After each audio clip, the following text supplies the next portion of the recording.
जीवमजीवमदव्वं जणवरवसहेण जेणनेदिष्ठं देविन्दविन्दवन्दं वन्दे तं सर्वदा सिरसा। पंच परमेष्ठी भगवान की जय। द्वादशांग जिनवाणी माता की जय। परम पूज्य गुरुदेव आचार्य श्री विद्यासागर जी महाराज की जय। परम पूज्य गुरुदेव निर्यापक्ष मुनि श्री सुधा सागर जी महाराज की जय।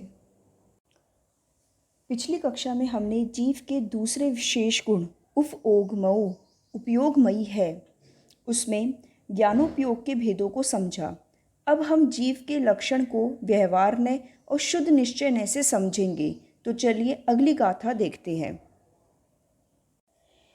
अठ चदुणाण दंसण सामर्णं जीवलक्षणं भणियं व्यवहारा शुद्धनया शुद्धं पुण्यदंसणं नाणम्।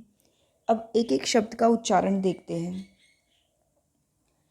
अठ अठ चदुणाण दंसण, अठ चदुणाण दंसण सामर्णं सामर्णं सामर्णं जीवलक्षणं भणियं जीवलक्षणं भणियं व्यवहारा शुद्धनया व्यवहारा शुद्धनया शुद्धं शुद्धं पुण्यदंसणं नाणं शुद्धं पुण्यदंसणं नाणम्।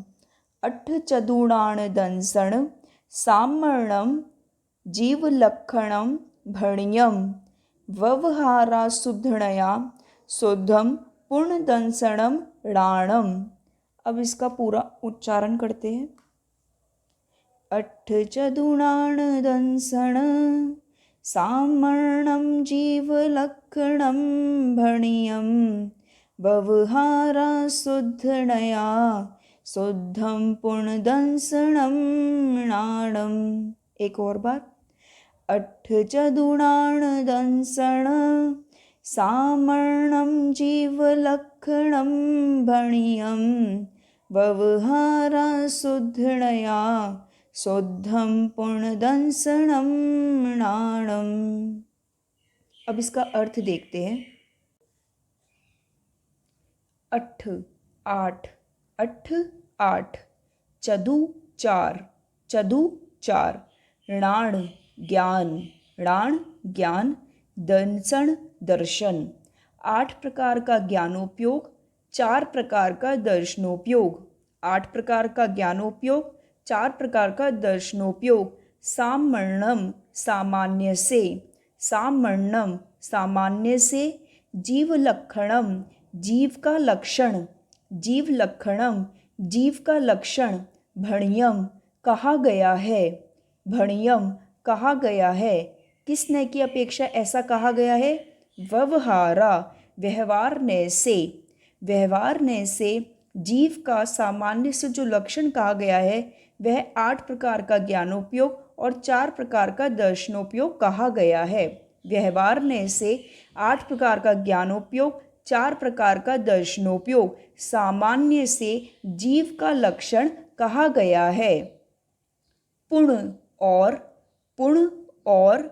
शुद्धनया शुद्ध निश्चयने से, शुद्धनया शुद्ध निश्चयने से, शुद्धम शुद्ध, शुद्धम शुद्ध, दंसणम शुद्ध दर्शन और शुद्धनाण शुद्ध ज्ञान जीव का लक्षण है।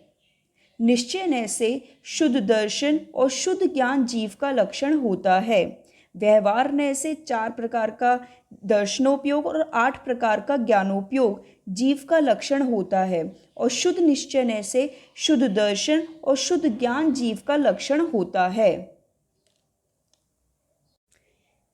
चलिए अब हम कुछ प्रश्न देखते हैं। सबसे पहला प्रश्न, ये 8 प्रकार का ज्ञान और 4 प्रकार का दर्शन व्यवहार से जीव का लक्षण क्यों कहा गया है? व्यवहार का अर्थ, व्यवहार ने अर्थात जो पर्याय और भेद का विषय करे, पर की अपेक्षा से वर्णन करे, संयोग का विषय करे, उसका नाम व्यवहार ने है।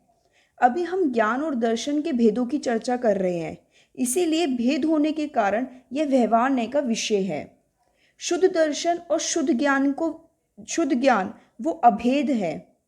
शुद्ध दर्शन और शुद्ध ज्ञान वो अभेद है, पर्याय रूप नहीं है, आत्मा के गुण रूप है, इसीलिए यह निश्चय का विषय है। अब दूसरा प्रश्न, जीव का लक्षण क्या माना जाए? उपयोगो लक्षणम, श्री तत्वा सूत्र जी का सूत्र है, अर्थात जीव उपयोगमयी है। लक्षण को देखकर लक्ष्य की पहचान होती है। जहाँ ज्ञान और दर्शन है वहाँ जीव है। मति ज्ञान और शुद्ध ज्ञान ये जीव के लक्षण नहीं है, यह तो ज्ञान के भेद कहे गए हैं। लक्षण क्या है फिर? जिसमें ज्ञान और दर्शन पाया जाता है वह जीव है, अर्थात जीव निगोदिया हो या सिद्ध भगवान, ज्ञान और दर्शन दोनों में पाया जाता है। इसीलिए जीव का जो लक्षण है वह उपयोगमयी है। और उपयोगमयी कैसे है? ज्ञान और दर्शन का गुण हमारी आत्मा में है, वह हमारा लक्षण है, क्योंकि वह सभी प्रकार के जीवों में पाया जाता है। अब तीसरा प्रश्न, 8 ज्ञान और 4 दर्शन में से हमारे ज्ञान और दर्शन कौन से हैं? उत्तर, हमारे वर्तमान में 2 ज्ञान है, मति ज्ञान और शुद्ध ज्ञान। सम्यक दर्शन है तो मति ज्ञान और शुद्ध ज्ञान, अगर मिथ्या दर्शन है तो कुमति ज्ञान और कुश्रुत ज्ञान। दर्शन भी 2 हैं, चक्षु दर्शन और अचक्षु दर्शन। 1 इंद्रिय, 2 इंद्रिय और 3 इंद्रिय जीव के अचक्षु दर्शन होगा, क्योंकि उसके चक्षु इंद्रिय नहीं होती। 4 और 5 इंद्रिय जीव के चक्षु और अचक्षु दर्शन दोनों होते हैं। तो ये हमने अभी ये जाना। अब अगला प्रश्न, आखिरी प्रश्न, केवल ज्ञान और केवल दर्शन क्या जीव का लक्षण नहीं है? उत्तर, लक्षण उसे कहते हैं जो लक्ष्य में हमेशा पाए जाए। क्या मति, शुद्ध, अवधि, मन परे ज्ञान आत्मा में हमेशा पाए जाते हैं? नहीं। क्यों? केवली भगवान में नहीं पाए जाते। क्या केवल ज्ञान, केवल दर्शन जीव में हमेशा पाए जाते हैं? नहीं। हम में कहाँ है? केवल ज्ञान, केवल दर्शन अगर ये लक्षण होते तो जितनी भी आत्मा है उन सब में पाए जाते। तो फिर ये क्या है? जीव का जो ज्ञान नाम का गुण है उसकी स्वाभाविक पर्याय है केवल ज्ञान, और दर्शन गुण की स्वाभाविक पर्याय है केवल दर्शन। मति ज्ञान, शुद्ध ज्ञान, अवधि ज्ञान और मन परे ज्ञान, चक्षु दर्शन, अचक्षु दर्शन, अवधि दर्शन, ये जीव के ज्ञान और दर्शन गुण की वैभाविक पर्याय है। अब पर्याय स्वाभाविक हो या वैभाविक, ये जीव का लक्षण नहीं होता।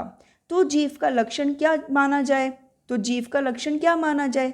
जिसमें जानने देखने की शक्ति पाई जाए वह जीव का लक्षण है। निगोदिया में भी ज्ञान दर्शन है और सिद्ध भगवान में भी ज्ञान दर्शन है, तो वह जीव का लक्षण है। केवल ज्ञान और केवल दर्शन जीव का लक्षण नहीं है। ये हमने अब कुछ प्रश्न देखे जिनमें हमें पता चला कि जीव का लक्षण क्या है। अब हम इसका भावार्थ देखते हैं। गाथा क्रमांक 3 में जीव का लक्षण प्राणों की अपेक्षा कहा और इस गाथा में उपयोग की अपेक्षा कहा गया है।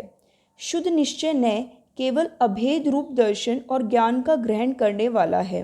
अभी हमने प्रश्न के माध्यम से देखा ही था कि शुद्ध निश्चय न किसे कहते हैं? जो अभेद का ग्रहण करे उसे शुद्ध निश्चय न कहते हैं। उससे जीव का शुद्ध दर्शन ज्ञान उपयोग लक्षण कहा गया है। यहाँ शुद्ध दर्शन ज्ञान कहने से तात्पर्य है कि उपयोग में राग आदि भावों की अशुद्धता का अभाव होना, जो हमारी आत्मा में राग आदि अशुद्ध भाव है उनका अभाव होना, यह शुद्ध दर्शन और शुद्ध ज्ञान है। इस गाथा से तात्पर्य यह है कि संपूर्ण जीवों में उपर्युक्त ज्ञान दर्शन में से कोई ना कोई ज्ञान दर्शन अवश्य रहेगा ही। अब शुद्ध निश्चय ने क्या होता है? जो अभिप्राय अखंड, निरपेक्ष, त्रैकालिक, शुद्ध स्वभाव को जाने उसे शुद्ध निश्चय ने कहते हैं। अभिप्राय मतलब इंटेंशन। किसकी इंटेंशन? वक्ता की। हमने नए की डेफिनेशन पढ़ी ही थी। नए किसे कहते हैं? वक्ता की अभिप्राय को नए कहते हैं, वक्ता की इंटेंशन को। तो जो इंटेंशन अखंड हो, निरपेक्ष हो, निरपेक्ष मतलब बिना अपेक्षा से हो, त्रैकालिक हो, त्रैकालिक मतलब भूत भविष्य वर्तमान तीनों कालों की। शुद्ध स्वभाव को जाने, शुद्ध स्वभाव मतलब गुण रूप जाने, पर्याय की अपेक्षा नहीं होता। जो आत्मा की शुद्ध दशा का वर्णन करे, जो आत्मा की शुद्ध दशा का वर्णन करे उसे शुद्ध निश्चय ने कहते हैं। जो सिर्फ आत्मा के गुणों को जाने, पर्याय की अपेक्षा ना जाने, निरपेक्ष हो, बिना अपेक्षा से हो, त्रैकालिक हो और जो शुद्ध आत्मा की दशा को वर्णन करे उसे शुद्ध निश्चय ने कहते हैं। तो हमने आज नए की विवक्षा से जीव के लक्षण को जाना। अब अगली कक्षा में हम जीव के तीसरे विशेष गुण की चर्चा करेंगे। तो चलिए अब हम जिनवाणी स्तुति करते हैं। जिनवाणी के ज्ञान से सूझे लोकालोक, सोवाणी मस्तक नमो सदा दे तुहु धोक। हे जिनवाणी भारती तो हे जपू दिन रैन, जो तेरी शरणा गहे सो पावे सुख चैन। देव भजु अरिहंत को गुरु सेवा निर्ग्रंथ, दया धर्म पालो सदा यही मोक्ष का पंथ। जय जिनेन्द्र।